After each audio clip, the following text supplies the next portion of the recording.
Alors comme ça, t'es décidé à faire de la fiction? Ah, t'as peur du tournage. T'inquiète pas, c'est on ne peut plus normal d'appréhender son premier tournage et mon conseil pour qu'il soit réussi, c'est de bien le préparer et de savoir faire confiance. Je pars du principe que ton scénario est écrit, donc maintenant, faut organiser ton tournage. Et t'y prends pas la dernière minute parce que c'est pas à 22h la veille du jour J que tu vas trouver des comédiens. Quoique...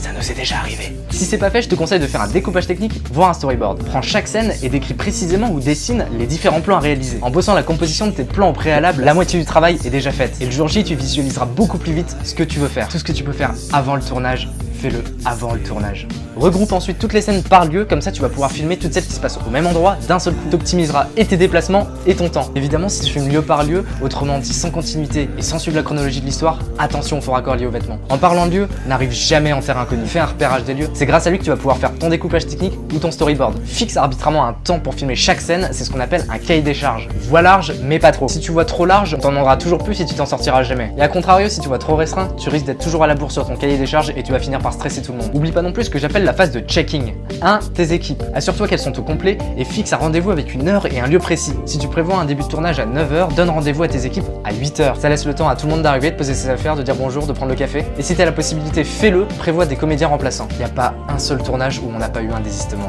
2. Ton matos. N'oublie surtout pas de décharger tes cartes mémoire et de recharger tes batteries. Il n'y a rien de plus déprimant que de perdre du temps parce qu'on charge les batteries ou d'avancer une fin de tournage parce que toutes les cartes sont pleines. Alors emmène ton ordi et ton disque dur sur le terrain pour pouvoir décharger les rushs si besoin. Pense aussi à envoyer les dialogues à tes comédiens afin qu'ils puissent apprendre leurs lignes avant le jour J. Une grande partie de l'organisation peut se faire avec ton assistant réel. Attends. Tu comptais faire un tournage sans assistant réa? La base d'un tournage, c'est lui. Ouais, big up à toi Camille. Celui qui va assurer le respect des deadlines et qui va dire on tourne quoi, quand, où, avec qui et en combien de temps. Si tu veux, c'est un peu le papa du tournage. Faut l'écouter et tout se passera bien. Bon, je crois que t'es prêt pour le jour J là. Ah, et une dernière chose. Bon courage.